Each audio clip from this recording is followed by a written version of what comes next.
1000 வருஷத்துக்கு முன்னாடி உள்ள சோழர் காலத்தோடைய காப்பர் பிளேட்ஸை நெதர்லாண்ட்ஸ்லேருந்து மோடிஜி அவர்கள் மீட்டு இந்தியா கொண்டு வந்திருக்கிறாரு. அதில் ஏகப்பட்ட விஷயங்கள் புதைஞ்சிருக்குது. இப்போ ஒன்று ஒன்றா வெளியே வந்துட்டுருக்குது. இதை பற்றி ஆக்சுவலாக 3 வருஷத்துக்கு முன்னாடி அண்ணாமலை அவர்கள் நாகப்பட்டினத்தில் வச்சு இந்த காப்பர் பிளேட்ஸை பற்றி மென்ஷன் பண்ணியிருந்தாங்க. அந்த வீடியோவை இப்போ திரும்ப அண்ணாமலை அவர்களே வந்து சமூக வலைதளத்தில் பதிவு பண்ணி நான் 3 வருஷத்துக்கு முன்னாடி சொன்னது இப்போ நடந்துருச்சு அப்படின்னு சொல்லிட்டு பதிவு பண்ணியிருக்கிறாரு. இந்த காப்பர் பிளேட்ஸில் அப்படி என்ன எழுதியிருக்காங்க, கிட்டத்தட்ட ஒரு 21 காப்பர் பிளேட்ஸு, தமிழில் 16 பிளேட்ஸும் 5 பிளேட்ஸ் வந்து சமஸ்கிருதத்துலேயும் இருக்குது. இதில் என்ன எழுதியிருக்குது, இது எவ்வளோ முக்கியமான விஷயம், கிட்டத்தட்ட 12 ஆண்டுகள் கஷ்டப்பட்டு மோடிஜி அவர்கள் என்ன பண்ணியிருக்காங்கன்னா பல சட்ட போராட்டங்கள் தாண்டி பல டிப்ளமசி வார் தாண்டி இது இந்தியா கொண்டு வந்துருக்கு. இது எவ்வளோ முக்கியமான விஷயம், எவ்வளோ வரலாற்று சிறப்பு மிக்க விஷயம் அப்படிங்கிறத அந்த டீட்டெயில்டாக அந்த வீடியோவில் நம்ம பார்க்க போகிறோம். ஸோ முழுமையாக பாருங்கள், நிறைய பேர்கிட்ட இதை ஷேர் பண்ணுங்கள். ஏன்னா தமிழ்நாட்டில் இது கண்டிப்பாக போய் சேரணும். இதுதான் ஹெட்லைன்ஸாக இருக்கணும். இந்த விஷயம் தான் தமிழ்நாடு ஃபுல்லாக பேசுபொருளாக இருக்கணும். ஏன்னா அவ்வளோ ஒரு வரலாற்று சிறப்பு மிக்க விஷயம். ஸோ அதை பற்றி டீட்டெயிலாக இந்த வீடியோவில் சொல்கிறேன். நான் உங்கள் மணியன் கோபி, நீங்கள் பார்த்துட்டு இருக்குது பாசிட்டிவ் பாலிடிக்ஸ்.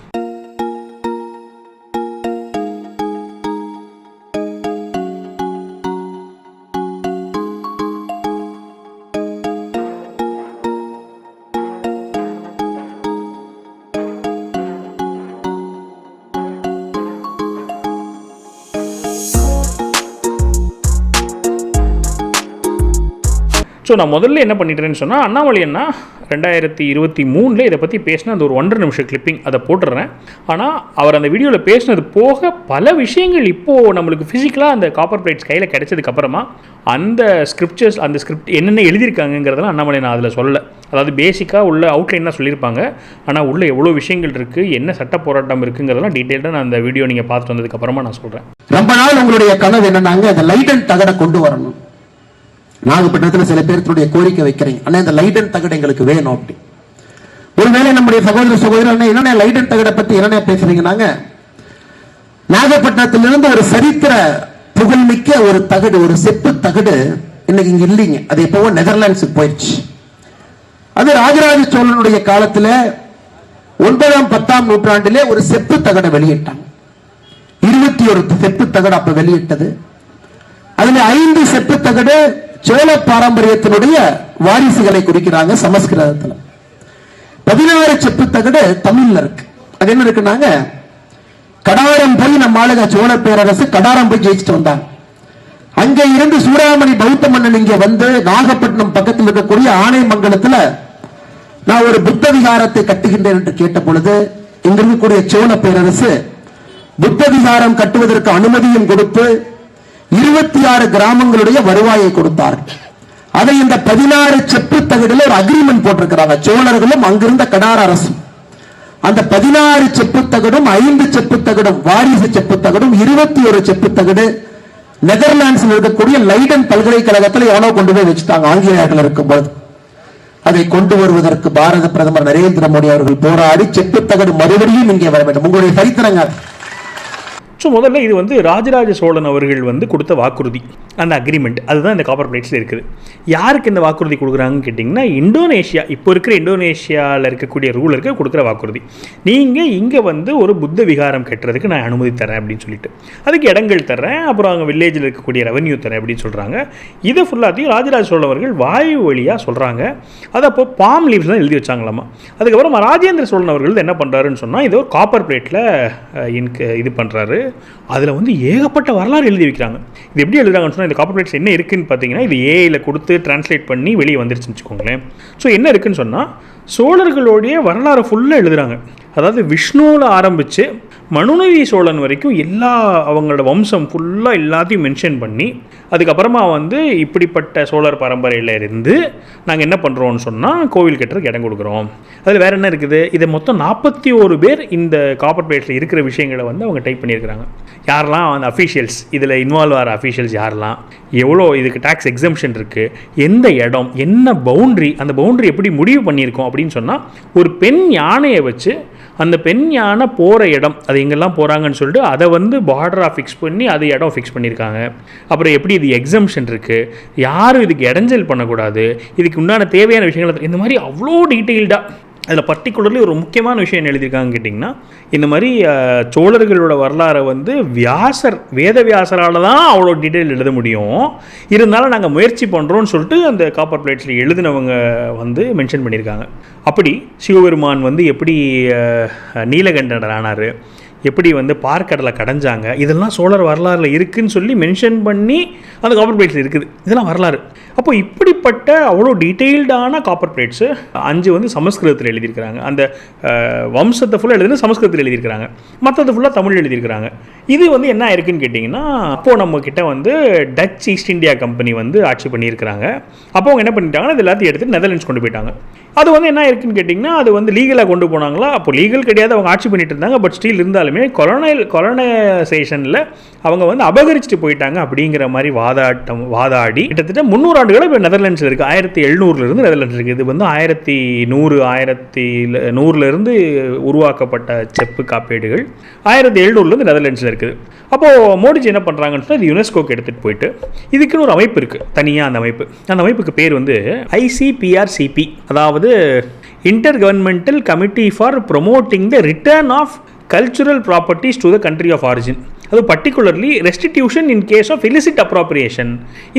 இந்த அமைப்போடைய வேலை என்னன்னு கேட்டிங்கன்னா, அந்தந்த நாட்டோடைய கலாச்சார பொருட்கள் திரும்ப அந்தந்த நாட்டுக்கே போய் சேரணும். ஏன்னா நிறைய வந்து காலனைசேஷன் நடந்திருக்குது. அப்போ இல்லீகலாக வந்து பெறப்பட்ட விஷயங்கள்லாம் திருப்பி கொண்டு போய் சேர்க்கணும் ஒரு கமிட்டி. இந்த கமிட்டியில் அப்ளை பண்ணி வாதாடி ப்ரூஃப்ஸ் கொடுத்து கடைசியில் என்ன பண்ணியிருக்காங்கன்னா 2023 ஒத்துக்கிட்டாங்க.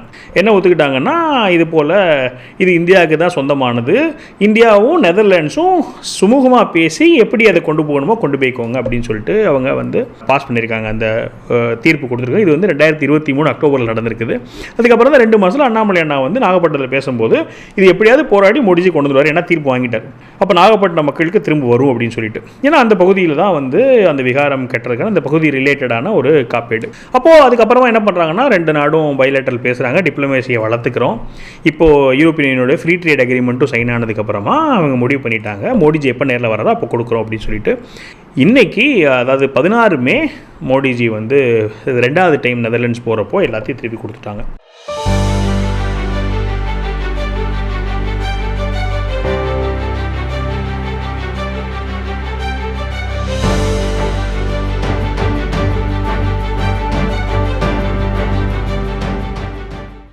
கிட்டத்தட்ட 30 கிலோ, அவ்வளோ பெருசாக இருக்குது. இன்ஃபேக்ட் அந்த யூனிவர்சிட்டி தான் பாதுகாத்து வச்சுருக்கிறாங்க. அந்த யூனிவர்சிட்டியோட அஃபிஷியல் வெப்சைட்டில் இந்த எல்லா காப்பீடோடைய பிளேட்ஸோடைய ஃபுல் ஹை டெஃபினிஷன் இமேஜஸை வந்து அப்லோட் பண்ணியிருக்காங்க. நான் அந்த லிங்க்கு வந்து என்ன பண்ணுறேன், டிஸ்கிரிப்ஷனில் ஷேர் பண்ணுறேன். அதில் அவ்வளோ விஷயங்கள் இருக்குது. இப்போ நான் சொன்னது வந்து 100ல் 1 தான். அது 21 காப்பர் பிளேட்ஸில் ஃபுல்லாக எழுதியிருக்காங்க, வரலாறு ஃபுல்லாக எழுதியிருக்கிறாங்க, எதுக்காக கொடுக்குறோன்னு எழுதியிருக்காங்க. இது என்னன்னு யோசிச்சு பாருங்களேன். இந்தோனேஷியாவில் இருக்கிற ஒரு புத்த அரசருக்கு, தமிழ்நாட்டில் இருக்க ஒரு ஹிந்து அரசர் இங்கே வந்து கோயில் கட்டுறதுக்கு இடம் கொடுக்குறாரு. அப்போ இது என்ன மாதிரியான ஒரு ஜியோ பாலிட்டிக்கல் டிப்ளமேசி நடந்திருக்கு அந்த காலத்தில். இதெல்லாம் வந்து 2 நாடுகளுடைய உறவை பலப்படுத்தும், பல மடங்கு பலப்படுத்தும். நம்மளோட செக்குலரிசத்தை வந்து யாரும் இப்போல்லாம் வந்து பாடம் எடுக்கவே தேவையில்லை. இப்போ வந்து திராவிடர் கழகங்கள்லாம் பேசிகிட்டு இருக்காங்க இல்லையா, இப்போ ஒரு 50 ஆண்டுகள் முன்னாடி வந்துட்டு தமிழ்நாடுனா இதுன்னு சொல்லிட்டு இருக்காங்க இல்லையா, 1000 ஆண்டுகள் முன்னாடியிலேருந்து நம்ம வந்து மதசார்பின்மையை வந்து கடைபிடிச்சிட்ருக்கோம். அப்புறம் வந்து என்ன, தமிழ்நாடு வேறு, இந்தியா வேறு, தமிழ்நாடு வந்து தனி, இதுக்கெல்லாம் வந்து எவ்வளோ ஒரு அழகாக அவங்க வந்து பதிவு பண்ணிட்டு போயிருக்காங்க பாருங்கள் காப்பர் பிளேட்ஸில். அப்போ தமிழ்நாடோட பெருமைன்னு சொன்னால் இந்தியாவும் தமிழ்நாடும் வேறே கிடையாது, 2 ஒன்று தான். அவங்க சொல்கிறாங்க வேதவியாசரால் தான் வந்து சோழர்களோட வரலாறு கரெக்டாக எழுத முடியும்னு சொல்லி எழுதியிருக்காங்களே. அப்போ அந்த பாகுபாடே கிடையாது, ஒரு அந்நிய எண்ணமே இல்லையே. இதுக்கெல்லாம் இதானே ப்ரூஃப். இதோட சயின்டிஃபிக்காக எப்படி வந்து நீங்கள் நிரூபணம் பண்ண முடியும்?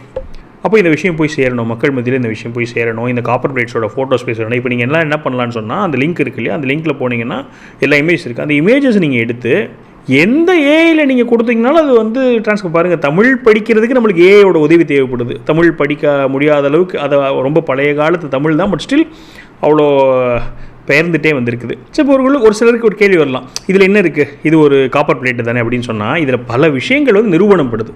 ஒன்று, தமிழர்களும் இந்தியாவும் ஒன்று தான், சமஸ்கிருதமும் தமிழும் இணைஞ்சு தான் இருந்திருக்குங்கிறதுக்கு இது ஒரு ப்ரூஃப். இன்னும் நிறைய பேர் வந்து சோழர்களையே வந்து ஓன் பண்ணாமல் இருக்கிற மோசமான நிலைமைக்கு நம்ம வந்துட்டோம்னு வச்சுக்கோங்களேன். அது ஒரு பக்கம் இருக்கட்டும்.